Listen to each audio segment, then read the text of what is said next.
Hey guys, it's your guy Bo here, and today we are here with something that I have been wanting to do for a while now, and that is the book review of Red Harvest.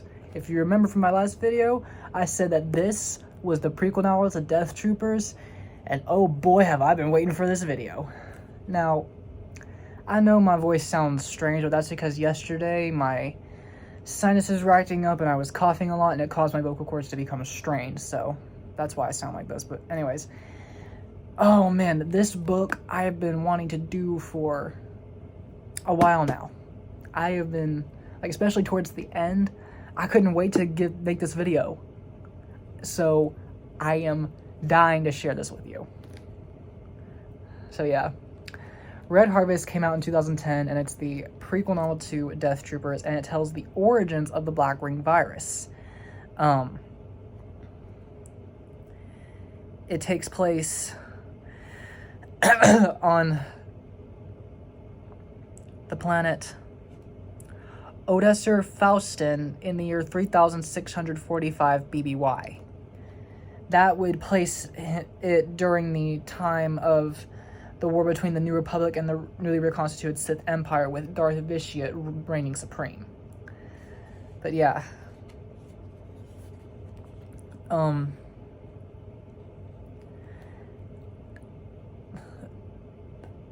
just gonna get this off my chest now. I'll get into this later, but this book made me say what the fuck several times. Several times. But yeah.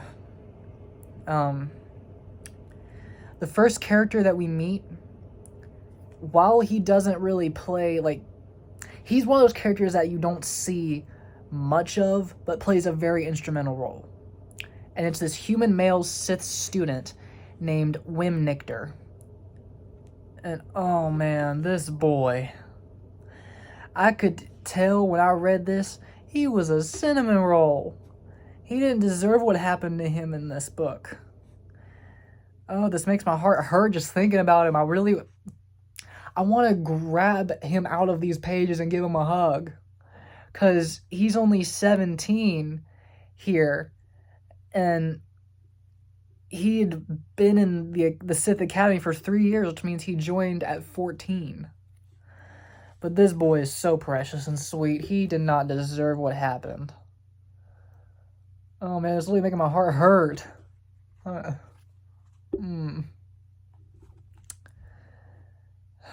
Anyways, the story begins with all the students in the academy, well, a large portion of them, they're going to be, like, they're all standing in a circle. The top student at the academy, Rance Lusk, is about to fight. He's about to pick an opponent to duel him. Now, he is the top student, but he is someone who nobody messes with. Like, everybody is afraid of him. Nictor, he accidentally bumped into him a few times, and it's said that when that happened, he'd actually felt the temperature and the oxygen content drop. And it said that and it says, quote, Lusk emanated menace. He breathed it out like carbon dioxide. So this is a guy you don't want to screw with. But because Lusk spends his time in private training sessions with Shockweth, the Sith Blade Master, and other masters at the academy. And there are rumors at this academy that he sits up in the tower of the academy with Darth Scabrous, the one behind the virus and the one who oversees all of it. The academy, I mean. But anyways, Lusk chooses Nictor to be his opponent. And at first, Lusk is like, I mean, not Lusk, Nictor's like, he's like, what? Lusk, Lusk, oh man, he chose Nictor on purpose. I can just tell you right that I was able to deduce that just for bumming him into the hallway. So yeah, this was personal. which I honestly think was a dick move. You don't do that to such a sweet person just because they accidentally end up pissing you off. That's an asshole thing to do. You don't do that. But Nictor knows that this is probably his death wish. And he can choose to either accept the challenge or not and lose the little prestige he had at the academy. He accepts and he fights valiantly, but he's quickly overpowered. And Lusk actually cheats during the fight. He starts to dominate Nictor's mind with the Force, compelling him to do things. And he goes to kill him, but he doesn't.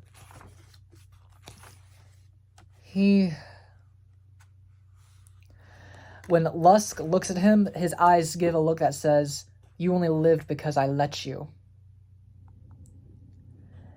And by noon of that day, news of his defeat had traveled throughout the entire academy, and nobody had seen him afterwards. But Nictor actually wakes up a while later in a cage. And outside the cage is Scabrous. Scabrous shames him for losing to Lusk. Nictor tries to defend himself, saying that Lusk was using the Force, but Scabrous doesn't listen to him. Nictor he's soon to find that there are tubes in his spine, causing him extreme pain. And he quickly deduces when he sees what else is in the room he's in, he's about to be used as a guinea pig for a horrific experiment. Scabrous uses a bunch of plants and they start mixing together, and this mixture starts going through the tubes into Nictor's body. And I felt so bad for him. He didn't deserve this. I mean, I'm mixing up his and Lusk's name because I'm pissed at Lusk. Lusk deserves what he gets in this book, but Nictor didn't. That poor boy. But yeah, we found out that Scabrous is looking for a flower. A very rare flower called the...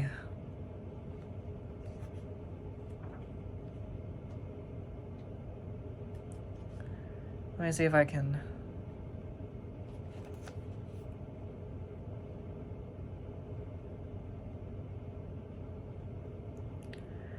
I think it's called the Merkarami orchid. I think that's how it is, but it's a rare flower. And he needs it for this experiment because he's trying to find the secret to immortality. But the means that he is trying to become immortal are starkly different than Plagueis' means. And we cut to this human Jedi, a human female Jedi working in the agricultural corps name, who we're just going to call, like, she's known as Hestiza, but we're going to call her Zoe. That's just how she goes in the book. Basically, she has the ability to talk to plants and command them to do things. Like, plants act like she hears a plant's voice and she can communicate with them. But basically, she's attacked by a Whiphid bounty hunter who is sent to retrieve the orchid. But she keeps the orchid alive, so without her it will die, so she gets taken as well. And we find out that her brother, Trace, finds out about her kidnapping, and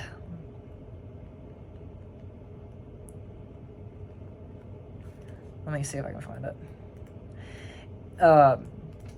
He finds it and he reaches out with his mind, and he can for a moment sense Scabrous, or either Scabrous or Tulk. But he says this, if you've seen the movie Taken, this is almost verbatim. It's a strong reference. It says, "Listen to me. I don't know who you are, but I'm in possession of a very special set of skills. If you bring my sister back right now, unharmed, then I'll let you go.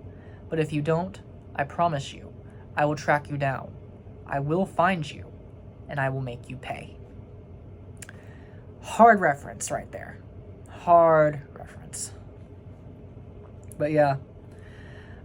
We see Scabrous do a lot of bad things to people who he's previously employed, but we also, book is probably the first time an HK class droid appeared in Star Wars.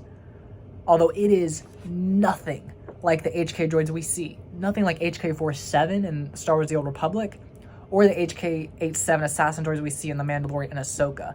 This thing is a freaking beast. Like, it is a murder machine.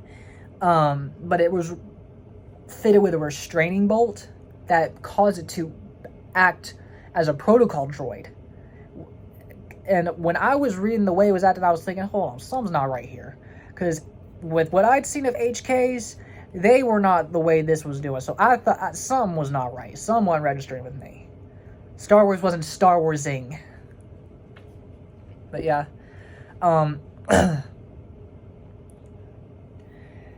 After Scabrous gets the orchid and he meets Zoe, Zoe watches him put the orchid into the machine. So she sees Nictor in the cage and the effects of what has been done to him. Oh my gosh. That poor boy. Oh, I think I might cry. I want to just hug him. I want to hug him. The cinnamon roll. He's so precious. So sweet. Basically, the orchid mixed into the fluid goes into the tubes, into his spine, and eventually kills him. But not long after, he rises again. I think he busts out of the cage. He attacks Scabrous and another student, and it spreads through the entire academy. Eventually, all the students become infected. But one student named, he's mentioned in the beginning. Hold on. Jura Ostrogoth, a human male.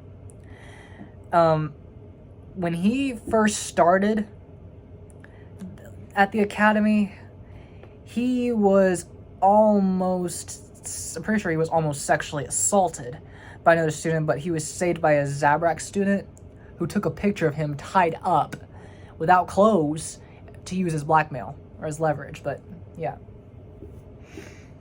Yeah, and when I read that part, I was thinking, that's not okay. Oh man, that was not okay. Take a picture of somebody who was about to get sexually assaulted.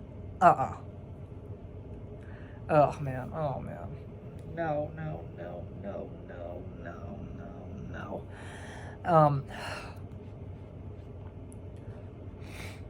But yeah. And this book shows Zoe trying to survive alongside Tolk to get away from the zombie students, while her brother is trying to find her. Trace is trying to find her. But Jura kills Scourge. I think that's how you say his name in a... hold up. Hold on.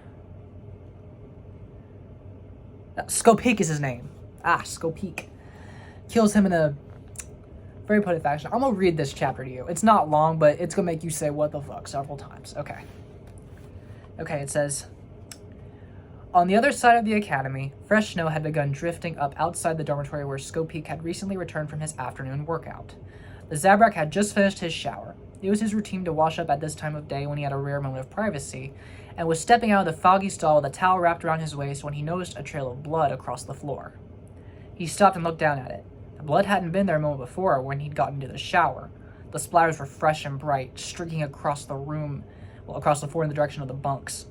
Scopik felt his defense mechanisms tensing, going into a state of vigilant readiness, his natural aggression already ramping up to the next level.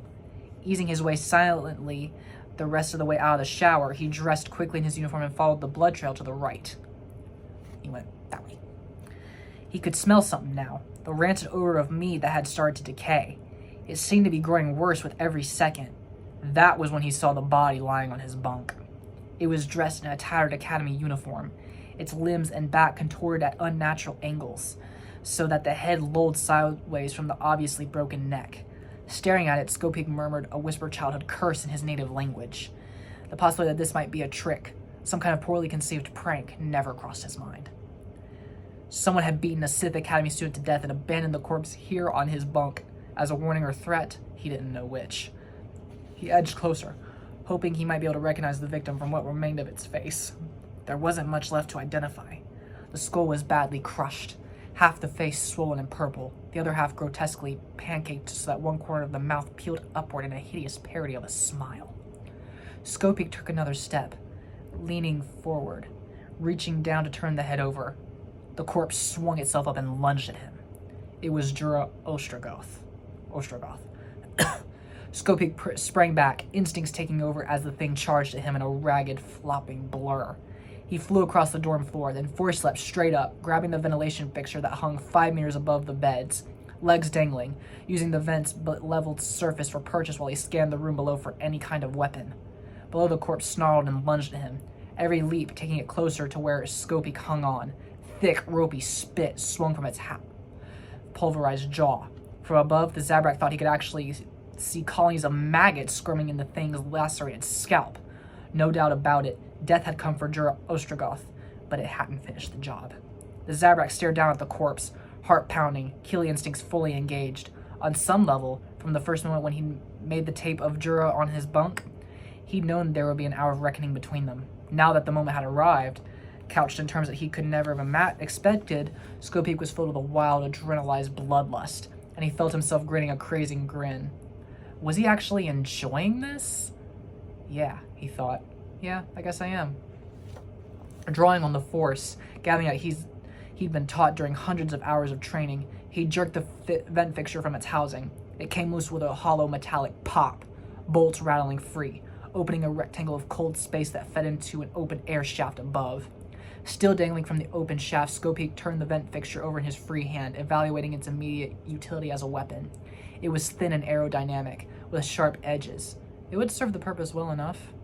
He looked down at the thing that had been Jura. Whatever you are, Skopik muttered, say goodbye to your head. Swinging himself around, he flung the vent housing as hard as he could at Jura's corpse. The makeshift discus whistled through the air and found its target perfectly, shearing Jura's head from its shoulders and sending it tumbling forward across the floor. Thick, half-clotted blood spurted from the stump of the corpse's neck. The decapitated body took another shambling step, tilted sideways, and fell to its knees, then down on its belly. Still dangling from the open vent, he was taking no chances. Skopik stared down at the thing in frank fascination. Nothing he'd learned at the academy even came close to what he was looking at right now. When he told the others, thumping noises came from below. The headless monstrosity was still moving. In fact, it was leaning forward, groping around the floor until it found its severed head. Sitting back up again and holding the head face forward in front of its chest, tilting it up at Skopik's direction, so that those runny black eyes were staring straight up at Skopik, mouth working up and down as if it were chewing on something. The mouth opened, and it screamed. Skopik saw the decapitated corpse of Jura Ostrogoth haul back and fling its own head straight at him, its mouth still wide open. Without thinking, the Zabrak swung his free hand in front of his face and felt teeth clamp into the tender flesh of his forearm, ripping through the skin and muscle right down to the bone. The pain was unbelievable. Chemical somehow, as if the incisors were coated in some kind of fast-acting acid. Agony shot up through Skopik's arm to his clavicle, and he let go of the vent and fell. The head still affixed to his arm and hit the floor hard. Blurrily, he looked down at the head. It was making little gurgling sounds now, its jaw tightening and releasing, the eyes still gleaming. "Get off me!" Skopik shouted, trying to shake his arm free, but unable to muster much strength. Was the arm broken? "Get off!" He grabbed a hank of the thing's hair and pulled as hard as he could, but it still wouldn't release. "Get off my arm!" For several horrible seconds, he tried slamming it against the floor, pounding it as hard as he could, but nothing seemed to affect it. It was locked on tight, the burning liquid pain continuing to drip through the wound in his forearm. Skopik stood up. The floor felt crooked under his feet. Staggering towards the bed, he underestimated the distance and crashed to the floor a second time, this time landing on his face. Blackness was crowding up through his vision, eclipsing the light, and he realized now that the pain in his arm had basically stopped. Overwhelmed by a cool numbness that had begun spreading through his entire body, Skopik fell utterly still. All sound faded. The numb feeling deepened, bringing with it a kind of near euphoria that swept through his consciousness in one solid black wave. "This isn't so bad," was his final fleeting thought. "This isn't so bad at all." Sometime in the next 30 minutes, a group of students came back to the dorms to find the room in disarray. They didn't see what was left of Skopik. He had crawled under the bed, but they did find Jura Ostrogoth's severed head. And by the time they heard the noises coming from behind them, under the bunk, it was far too late. Yep. And the next chapter talks about all the students that are in the mess hall, the dining hall of the academy. They get attacked by the zombies. And these zombies are worse than in Death Troopers because they can use the Force, lightsabers, and Force lightning. And they find out that what is called the sickness is actually alive. It's sentient. It can actually communicate with its victims. Like, it will speak to them. And eventually, we find that these infected students infect Tauntauns. They rip out the insides of the Tauntauns, hide inside their bodies, and the Tauntauns chase after Tolk as he's running away with the HK assassin droid after removing its bolt. And then the corpses jump out the Tauntauns, try to attack, and the Tauntauns actually spit. They're notorious for their aim. They're like llamas. But yeah.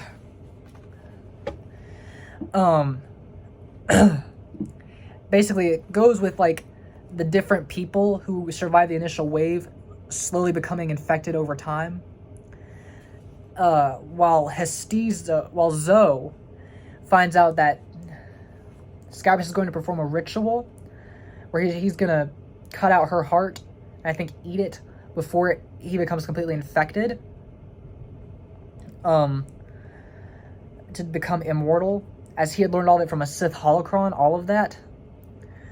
But in the end, no one in the academy survives. Everyone becomes undead. They figure out how to use the turrets. They figure out how to, like, use the Force, their lightsabers. The only ones who survive are Zoe and a pilot who gets out. Trace finds her, and he tries to save her, but he doesn't get to because Scabrous kills him.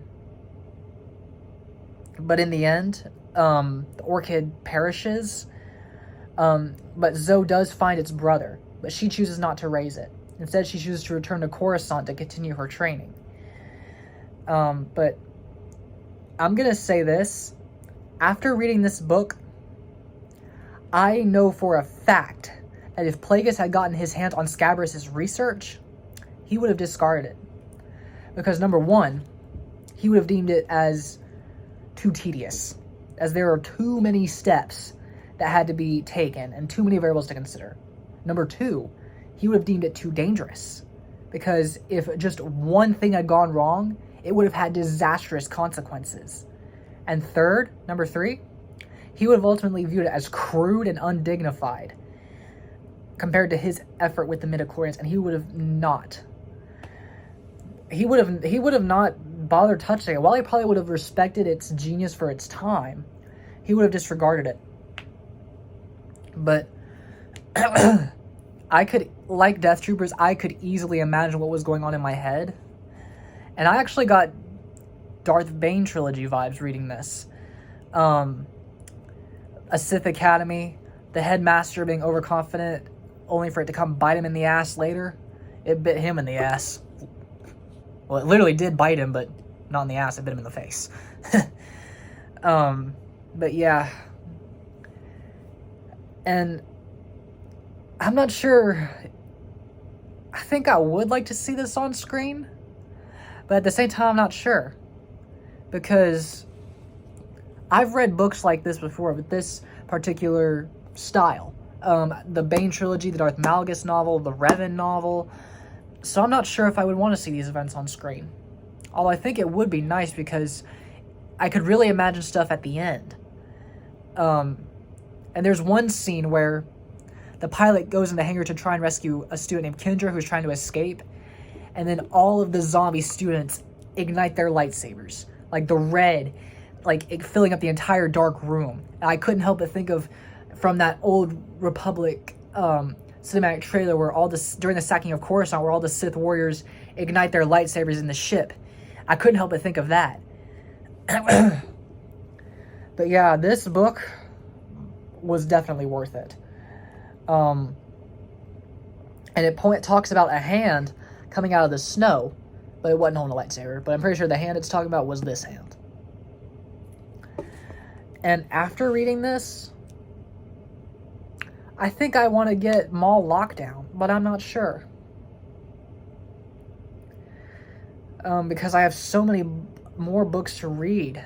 But yeah, this was a really good book. I was so excited to share it with you guys and talk about it. And wow, I've been doing this for over 25 minutes. Man, that's probably one of my longest videos yet. Or it might be my longest video. I don't know.